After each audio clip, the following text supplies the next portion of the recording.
Assalamualaikum warahmatullahi wabarakatuh. Hai teman-teman, bersama lagi dengan saya Haryani, mahasiswa Prodi Pendidikan Bahasa dan Sastra Indonesia Universitas Negeri Makassar dari kelas D. Baiklah, hari ini saya ingin menceritakan tentang cerita legenda yang terjadi di desa saya, yaitu Dusun Siloko Polewali Mandar. Cerita ini bermula pada suatu zaman dahulu. Tinggallah seorang perempuan yang berusia 40 tahun berserta dengan anaknya. Dia memiliki 2 orang anak. Anak pertama adalah seorang perempuan yang berusia 13 tahun dan anak kedua adalah seorang laki-laki yang berusia 4 tahun. Ia sudah tidak memiliki suaminya sudah lama meninggal. Jadi untuk menghidupi dirinya beserta dengan anak-anaknya, ia pun pergi ke sungai untuk menangkap ikan. Pada suatu hari, ia teringin sekali memakan telur ikan. Seperti biasa, ia pun pergi ke sungai untuk menangkap ikan. Setibanya di sungai, ia melemparkan jalannya. Setelah menunggu beberapa jam, ia pun menarik kembali jalannya dengan susah payah. Setelah ia menarik keseluruhan jalannya, ia melihat tidak terdapat satu ekor ikan pun di jala tersebut. Dengan perasaan sedih, dengan perasaan yang muram, ia pun pulang kembali ke rumahnya sambil membawa jala di belakangnya. Setibanya di rumah, anaknya yang mengetahui bahwa ibunya sudah datang segera berlari. Ibu, apakah ibu sudah menemukan ikan? Kata anak tersebut. Sang ibu dengan wajah yang bermuram muka pun berkata, hari ini ibu tidak mendapatkan satu ekor ikan pun. Lalu ia pun pergi melewati anaknya. Keesokan harinya, wanita tua ini pergi lagi ke sungai untuk menangkap ikan.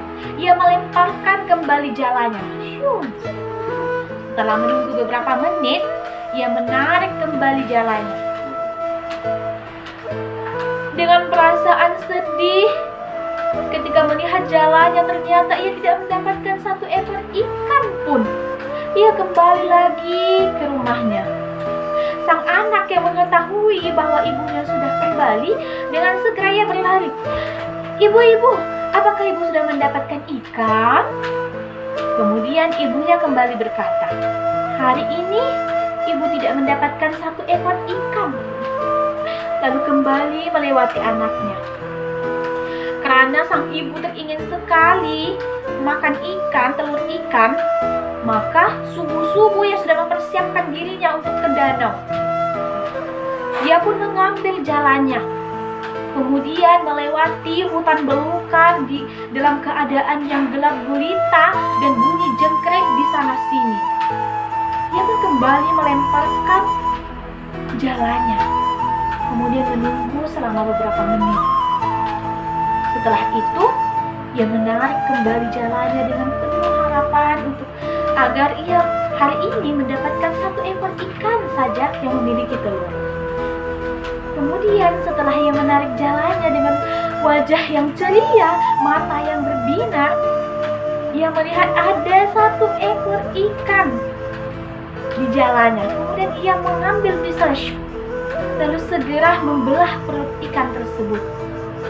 Dan ternyata ada telurnya. Ia pun mengambil daun pisang kemudian membungkus ikan tersebut, lalu membawa pulang dengan keadaan yang gembira. Dengan senyum yang menghiasi wajahnya, wanita tua itu pun kembali ke rumahnya, lalu mendapati anaknya yang sedang bermain di dapur karena fajar sudah pun terbit.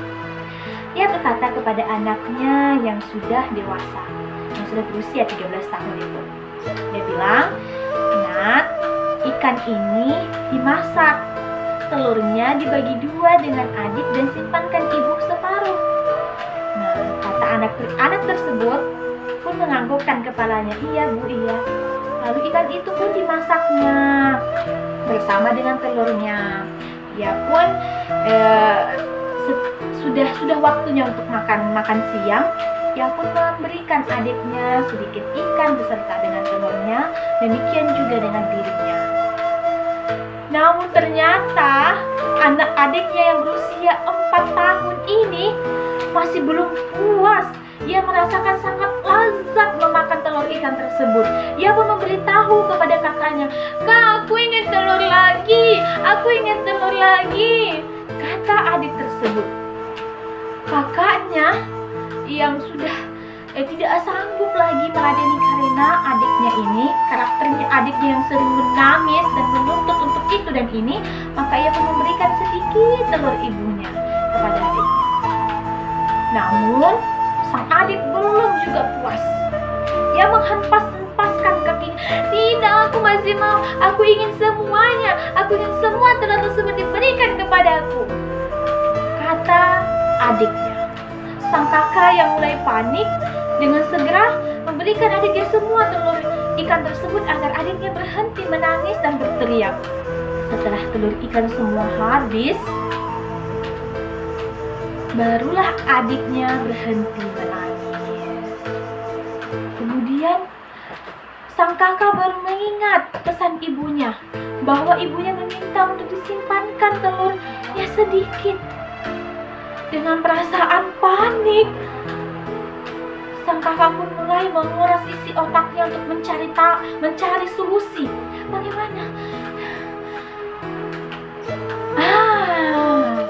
Tadi malam ia mendengar ada ayam betina yang berkokok-kokok.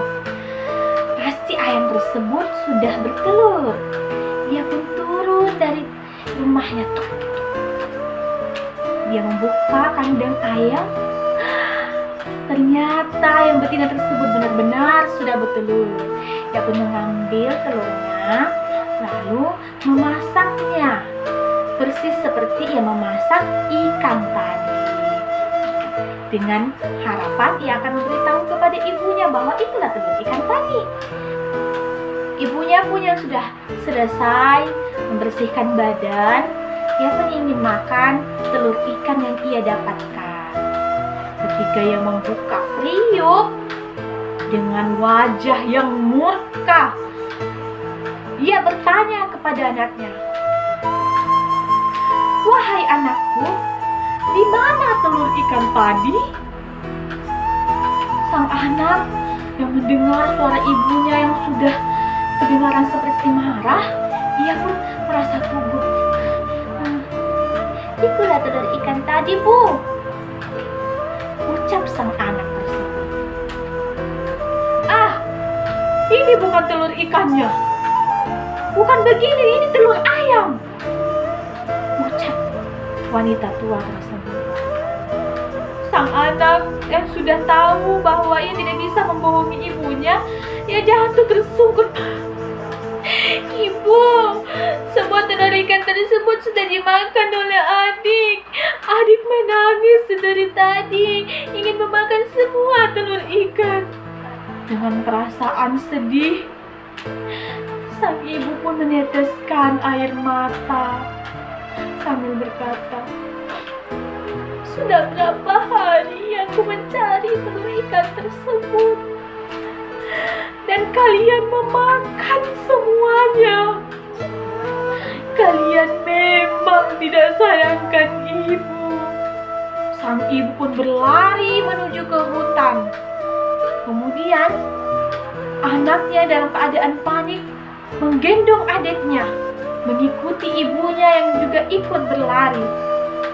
Ibunya berlari sambil berkata, "Batu belang, batu bertangkup, telanlah aku, kunyahlah aku kemudian makan telur ikan." Sang anak pun, "Ibu tidak, jangan tinggalkan kami, Ibu. Adik ingin minum susu," ucap sang anak tersebut sambil berlari dan menangis memanggil nama ibunya. Namun ibunya tidak berhenti. Ia menuju ke sebuah batu besar dan batu tersebut membuka mulutnya.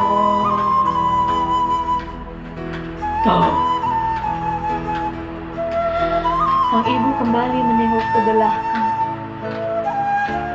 sambil berkata, "Selamat tinggal anakku. jagalah diri kalian baik-baik. Dan wanita tua tersebut masuk ke dalam batu tersebut dan batu itu memakan wanita tua itu. Baiklah, itulah tadi kisah saya tentang cerita batu belang batu betangkuk yang populer di desa ataupun dusun Silopo, Poliwali, Banten. Sekian, lebih dan kurangnya mohon dimaafkan. Minallahi musta'an. Assalamualaikum warahmatullahi wabarakatuh. Sampai jumpa.